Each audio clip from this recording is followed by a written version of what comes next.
Hey, what's going on, guys? Welcome to our Final Fantasy Reflections video. And before we begin with this review, I'm going to quickly state in a worded review for Christine. She's not going to get a slide because she is not very good, and I'd rather her not be going through my torment and punishment of reviewing her because she's just not very good. And that's, of course, that's my opinion, but still AZ frames, still Extreme Nova frames, she has no future. Now, yes, she does have some, like, very limited amount of partners for AZ, but those aren't going to expand anytime soon, whereas AMOE frames for Eldryn, for example, will expand every now and then. So,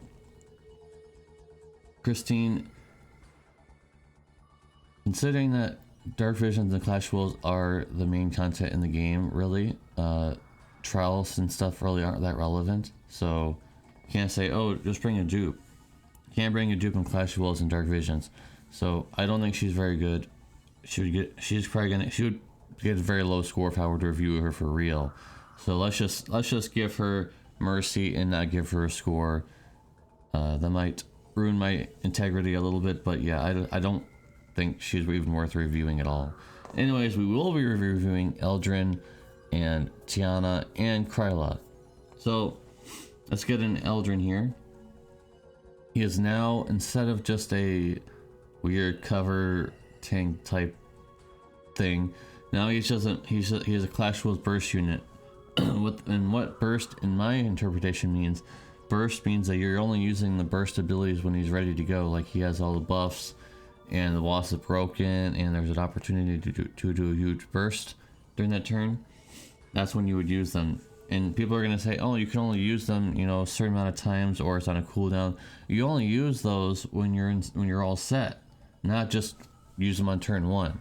For example, on a real boss, of course. For a raid or something, you're probably just going to use them anyways, but that's not what we're talking about here. We're talking about Clash Wills.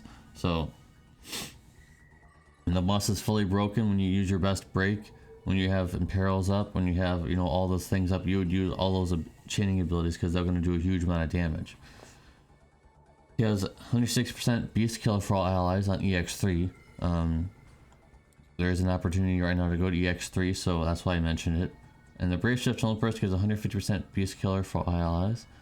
AMOE frames still change with several units, and I listed them here. There are several, so there are people out there who are trying to straw man and say, oh, he has AMOE frame, so he's still not very good.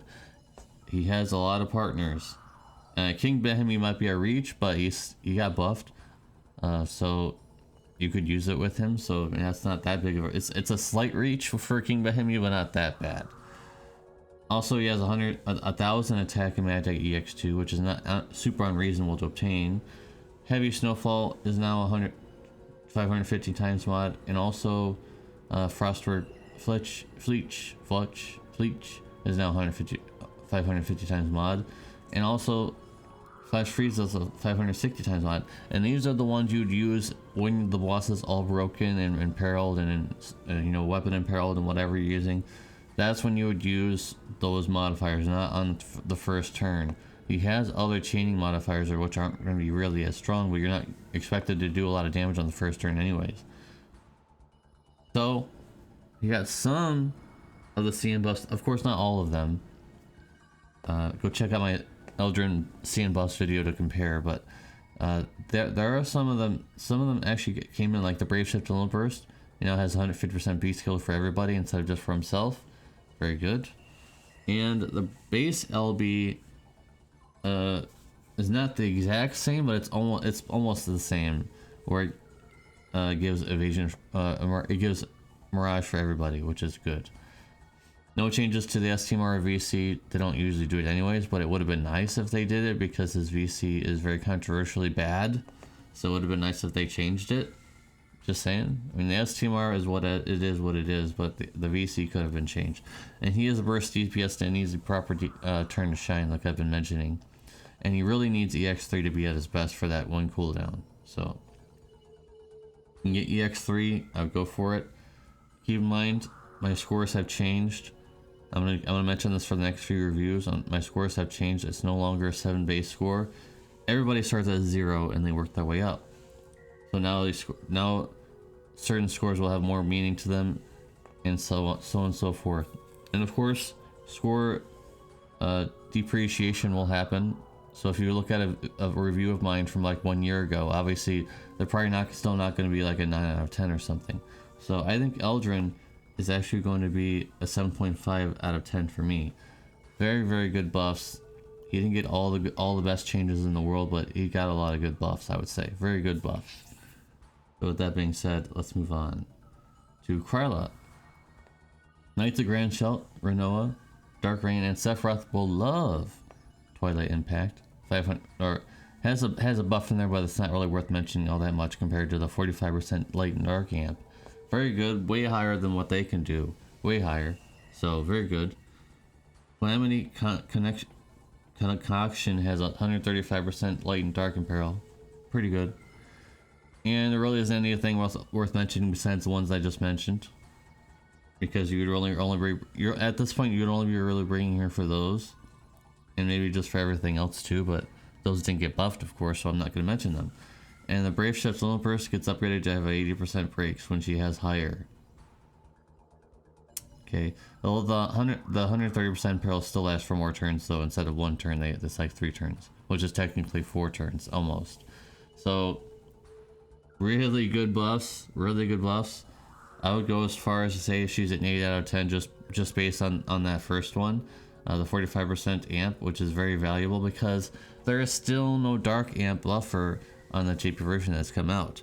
So Sephiroth and Renoa and Dark Rain would love that. Knights of Grand Shelt, of course, would love that as well, but not as valuable on him because there are some light buffers like Aerith, for example, but still very good. Very, very good. 8 out of 10 definitely, for sure. And keep in mind, like I just mentioned, 8 out of 10 is going to be has a lot more meaning to it than it did in my previous reviews. So very nice.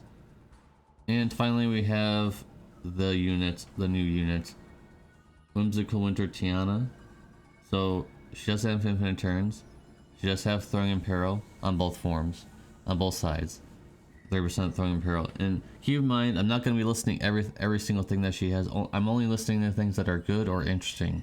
So she can cure and resist all stat breaks. She has 150% elemental resist for 5 turns and 75% elemental resist permanently, which I've never seen before. That is actually quite interesting, that you can just get 75% elemental resist for those elements that she uses, permanently resist as long as the unit stays alive and they're not being dispelled. That is actually really interesting to me. Fills morale gauge passively in the base form, of course. We're talking about the base form right now. Mini self amps for 50%. She gives 30% for all allies except for herself, of course. And the Brave Shift permanent quadding triple cast, which will be very useful because now she'll be able to do CWA chaining permanently with certain units, like Louise, for example. 400% magic TDH and 500% cap. It would have been nice if she had 600% cap to relieve some slots. Now you're gonna have to use Lightning's STMR or the crown, because you can't use the clothes, unfortunately, because she wants to equip the STMR for 500 flat magic, sadly. And another interesting thing, which I think is, I think I have no actual statistical data to back this up, but I think this is one of the highest magical evasions in the game, 75%. So I'm actually gonna research this for you guys. Let's research this. All right, they finally done it. They finally done it. 100% magic evasion unit. The only downside is that she has decreased chance of being targeted, but you can fix that. Wow, 100% magic evasion unit. This totally won't be abused, right? I can't believe they did it. Well, the only way you can actually do it is with one limited STMR, but if you have it, Morgan staff. Morgan staff has 30% magic evasion, which is the highest. So that's all right. Well, I mean, it exists now, guys. I'm looking at everything else. Everything else is like 20% and stuff. That's not going to be high enough. You need at least 30%. Or maybe 25. Actually, 25 would be good too. 25, sorry, 25%. But there are no 25%. Nope. There are no 25% in the game. Currently, as of this video, there's only like 20% and then that's it. So Morgan and STMR gives the amount that you need. It's not it's like a joke. It's like a meme, because it wouldn't really be that amazing, but it's amazing that it finally exists. It only took several years, but finally 100% magic evasion is possible with Morgan and STMR. Yes, it's limited, but it still exists. Regardless if it's limited or not, it still exists for those. So for those of you like myself who got Morgan and STMR back in the day, now it'll actually might see use for something, I don't know. So with that being said, let's get into some cons here. This is a pretty big con. Literally no limit burst damage buff or passives for the Brave Shift. Yikes. I'm sure her Brave Shift limit burst will still be used in maxing her scores and stuff like that for Clash of Wills, but having no limit burst damage buff or passives at all. Okay, well that's not so great. You gotta equip a throwing weapon to get the killer passives. So no rods at all unless you don't need the killers. And if you don't need the killers, I guess it's not that big of a deal, but for this Clash of Wills you need them. So you're gonna have to equip a throwing weapon, sadly. You could use Ibarra's, that would be decent. Not too bad. Wait, hold on. Never mind. I mean, Ibarra's would still be decent, but I forget it's not the same as the JP version or the CN version where it gives a little burst damage. So not nearly as good, sadly. It's still something.